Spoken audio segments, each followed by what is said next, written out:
So the judge dismissed it and say there's no case here. It really is an impactful and powerful piece of evidence that's going to go against Lively. Blake Lively, if they find that she just was dishonest and lied on one single point of evidence in this case, in her testimony, the jury instruction says that they are allowed to discount her entire testimony. Blake Lively is having tantrums everywhere after a judge's shocking decision.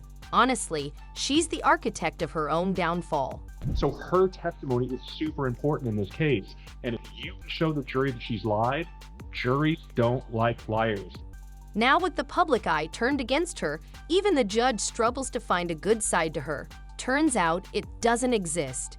She wants different rules for her than she wants for Baldonians, which I don't think the judge will agree with. And we both know that for months, Lively had been navigating this lawsuit with carefully crafted PR moves, working overtime to control the narrative. She played the victim, trying to paint Baldoni as the aggressor, the problem, the one responsible for everything going wrong. Trials are about the truth, and juries want the truth. And if you lie to them, they will hold it against you. But when the judge ruled against her in a way no one saw coming, it shattered the entire illusion. The specifics of the decision were nothing short of humiliating. Not only did it weaken her case, but it also exposed the shaky foundation of the allegations she had been relying on so heavily. That's Blake Lively's PR firm begging to be let go of the case. I think actually they may have the worst messages of all. The media was already circling like vultures, waiting for something to tip the scales. And this was it. Overnight, the conversation shifted from poor Blake to what is she really hiding? The ruling sent the internet into overdrive. Social media exploded with reactions, news outlets scrambled to push out their interpretations, and legal analysts picked apart every detail. And if I were her attorney, I'd want to get out of this case before she has deposition, not just because it might be bad for the case, but PR-wise, it's not going to be good. And while some tried to defend Lively, the overwhelming response was brutal. This was the kind of ruling that shifted public perception in real time. It wasn't just another legal loss, it was a public humiliation. Blake, who had spent her career carefully curating an image of control and perfection, simply couldn't handle it. Every expert's going to skew it towards their view of the case.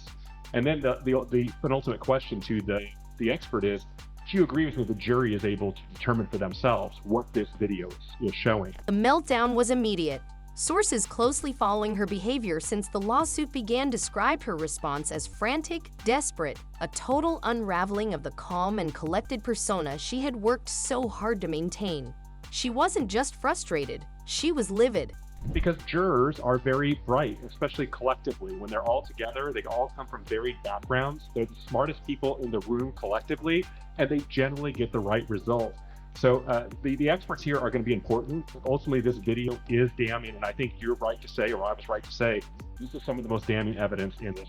Her entire PR team was suddenly in full crisis mode, scrambling to shift the focus elsewhere. But no amount of damage control could erase the fact that Hollywood was finally seeing through her. And this wasn't just about the lawsuit anymore. The public backlash had already been brewing, but after the judge's decision, it exploded into something even bigger. This wasn't just a legal setback, it was a turning point in how people viewed Blake Lively as a whole. I think that's part of the PR battle. From a legal perspective, there would be no reason to put a statement by an expert in your complaint. It won't be shown to the jury. When you do go to trial, each side is going to have experts that they hire. Everybody has hired experts, and really experts are just hired guns. The narrative was shifting rapidly, and not in her favor. For years, she had been praised as one of Hollywood's golden girls, the charming, sophisticated actress who always seemed to be in control. But now she was being seen for what she really was, a manipulative force who had spent years pulling strings behind the scenes to keep her power intact. Because it's pointless. It's only for public consumption. Right. And it's only to try to take back the narrative that Baldoni's team has done a very good job of. And perhaps the reason they've done such a good job on the Baldoni's team is because they have more truth on their side than perhaps Blake Lively does. Her social media numbers tell the whole story. The moment this ruling hit, people started jumping ship. In the last few months alone, her followers have plummeted at a speed no one saw coming. Trying to kill each other, and right now Baldoni's team is winning hands down. Public opinion is completely behind him. You've got even conservative bloggers. Candace Owens comes to mind, Meghan McCain. These are very conservative people, and they are completely behind Baldoni and his team and what's happening here. We're not talking about a small dip. We're talking record-breaking losses. Hundreds of thousands of people are unfollowing, and with every new update about this lawsuit, that number keeps growing. At first, some tried to justify it, calling it a temporary setback. But the reality is clear. Blake Lively is becoming Hollywood's least favorite person, and she only has herself to blame. Blake Lively and Ryan Reynolds, they need to listen to their lawyers, and they need to resolve this case if possible. Justin Baldoni, on the other hand, is experiencing the exact opposite. While Blake is losing support by the minute, Baldoni is seeing an influx of new followers, new supporters, and new allies. You're basically saying you're a liar. You misrepresent who you are in the court of public opinion. They've lost. People who once dismissed his side of the story are now taking a second look, realizing that maybe, just maybe, he was telling the truth all along. The numbers don't lie, and the contrast is glaring. It's a complete PR nightmare for Lively, one that no amount of staged appearances or carefully crafted statements can fix. This is insane. What are you talking about? She genuinely is not aware of how insane she sounds. But the backlash isn't just happening online. Hollywood itself is distancing from her and fast. Directors, producers, and executives who once saw her as an asset are now treating her like a liability. There's a lot of comments that she puts in here that you're just like, why would you want to take over someone's movie? The outfits in this end are so out of touch. No, we don't want to watch bullies like Blake. And let's be real, Hollywood doesn't operate on morality. It doesn't care who's right or wrong in a legal dispute. What Hollywood cares about is money, reputation, and power. And right now, Blake Lively is officially bad for business.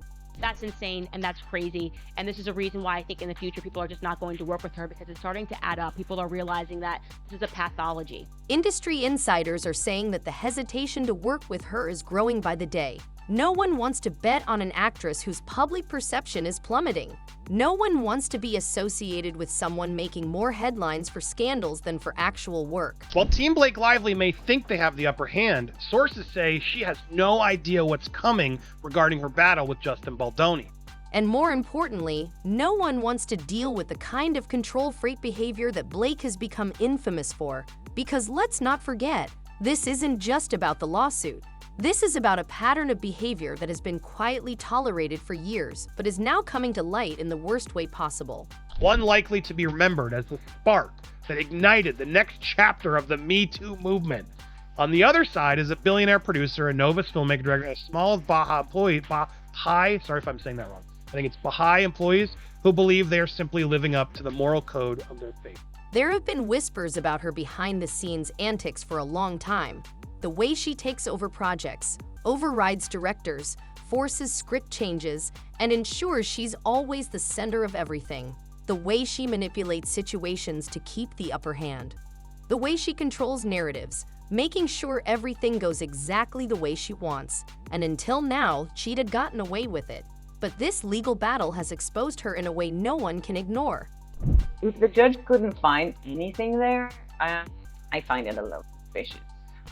So a source is talking on behalf of this Shane guy, saying that about Justin, that he always tried to present himself as a progressive man. The reality is, this lawsuit isn't just a legal fight anymore. It's a full-blown reckoning for Blake Lively. She's not just fighting in court, she's fighting for her career, her reputation, and whatever remains of the image she's built over the years. And at the rate things are going, she's losing on all fronts. Blake Lively and Ryan Reynolds have hired former CIA agents with a proven track record of lying to the public, gaslighting the public. If she thought hiring a former crisis PR specialist would save her, she was dead wrong. She's quietly working with Nick Shapiro, the CIA's former deputy chief of staff and senior advisor to former director John Brennan. So this guy, high up, just about as high up as you could possibly get if he is the deputy chief of staff. If she thought showing up at film festivals and pretending everything was fine would help, she was wrong.